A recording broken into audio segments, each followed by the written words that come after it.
आत्मा जब मुक्त हो जाता है यानी कि हम्म। मोक्ष के स्थिति में आत्मा कहाँ रहते हम्म। हैं और कैसे रहते हैं, यानी कि इसका मुक्त उत्तर आत्मा मैंने अभी का दे ही दिया। आत्मा मोक्ष स्वरूप। में पूरे ब्रह्मांड की सैर करता है। वो सब शरीरों से अलग होता है, प्राकृतिक कोई तत्व उसके साथ नहीं होता। वो अपने मूल स्वरूप में रहता है और ईश्वर से कनेक्टेड होता है, ईश्वर से के साथ संबद्ध होता है, जुड़ा रहता है। और ईश्वर में घुल मिलकर एक नहीं होता, उसका अस्तित्व अलग रहता है।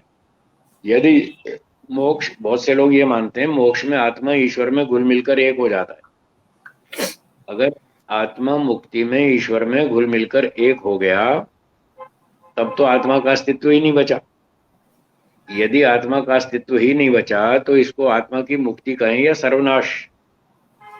ये तो मुक्ति, ये मुक्ति क्या हुई, ये तो सर्वनाश हो गया आत्मा का। आत्मा बचा ही नहीं। क्या हम सब लोग अपना सर्वनाश करना चाहते हैं या दुख से छूटना चाहते हैं? हम दुख से छूटना चाहते हैं, अपना सर्वनाश नहीं करना चाहते। हम दुख से भी छूटना चाहते हैं और आनंद प्राप्त करना भी चाहते हैं। तो मुक्ति में ये बातें तभी तो पॉसिबल हैं जब हमारा अस्तित्व अलग बना रहे, ईश्वर से अलग अस्तित्व रहे, तभी तो हम आनंद का भोग कर पाएंगे। तो हम आनंद का भोग करना चाहते हैं, दुख से छूटना चाहते हैं। ये तभी संभव है जब आत्मा का अस्तित्व मोक्ष में ईश्वर से अलग रहे।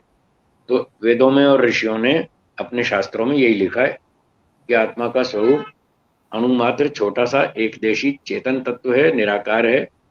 मुक्ति में उसका अस्तित्व बना रहता है, वो ईश्वर में घुल मिलकर एक नहीं होता।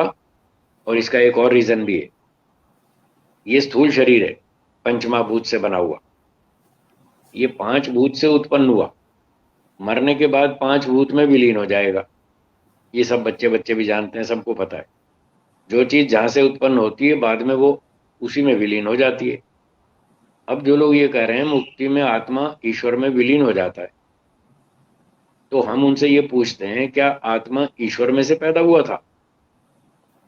यदि ईश्वर से उत्पन्न हुआ होता तो ईश्वर में विलीन हो जाता, हम मान लेते हैं, हमें कोई दिक्कत नहीं।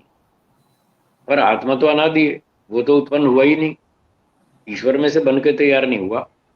जब ईश्वर में से तैयार नहीं हुआ तो ईश्वर में क्यों घुल मिलकर एक हो जाएगा? ये कहना झूठ है। इसलिए मुक्ति में ईश्वर में घुल मिलकर आत्मा एक नहीं होगा, उसका अस्तित्व अलग रहेगा। वो अनादिकाल से है, अनंत काल तक रहेगा। कभी बंधन में आएगा, कभी मुक्ति में जाएगा, कभी बंधन में आएगा, कभी मुक्ति में जाएगा, बस ये होता रहेगा। इसलिए ब्रह्म विलीन नहीं होगा, उसका अस्तित्व अलग ही रहेगा। जी।